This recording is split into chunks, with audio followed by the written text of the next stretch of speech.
अस्सलाम वालेकुम। Asia 41 news के साथ मैं हूं आपकी मेज़बान मुतलबा यूसुफ। खबर शामिल करते हैं बखर से। हमारे क्राइम रिपोर्टर मोहम्मद असगर भीड़वाल के मुताबिक डीपीओ बखर सैयद अली रजा की हदायत पर इंचार्ज ट्रैफिक पुलिस बखर इंस्पेक्टर अजीमुल्लाह खान बमा टीम एजुकेशन विंग स्टाफ ने लारी अड्डा बखर में ड्राइवर हजरात और कंपनी मैनेजर्स को आगाही लेक्चर दिया, जिसमें हदायत दी गई कि किसी को भी बगैर लाइसेंस होल्डर या जुनूबी ड्राइवर्स को हरगिज गाड़ी चलाने की इजाजत नहीं है। ऐसे अफराद बड़े हादसात का सबब बनते हैं।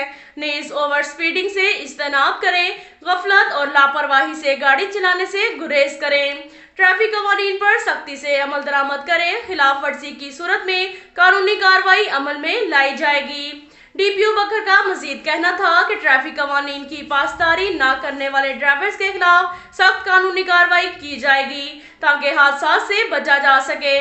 ड्राइवर्स की थोड़ी सी गफलत और लापरवाही की वजह से कीमती जानों का ज़िया होता है। इसके साथ साथ एक और खबर शामिल करते हैं बखर से। हमारे क्राइम रिपोर्टर मोहम्मद असगर भीड़वाल के मुताबिक सरदार हमीद अकबर खान नवानी की काविश से मेंबर सूबाई असम्बली पंजाब सरदार सईद अकबर खान नवानी की ग्रांट से मोहल्ला फारूकाबाद दरिया खान में मोहम्मद सईद खान जरानी वाली गली के सीवरेज का काम शुरू कर दिया गया। अहलियाने मोहल्ला फारूकाबाद दरिया खान और जरानी बरादरी के मोहम्मद सईद खान जरानी, रब नवाज खान जरानी, मुमताज खान जरानी, हक नवाज खान जरानी की तरफ से साबिका जिला नाज़म बखर सरदार सईद अकबर खान नवानी को खराज तहसीन पेश किया गया। अब तक के लिए इतना ही काफ़ी है। मिलते हैं अगले बुलेटिन में, हमारे साथ रहिएगा। अल्लाह।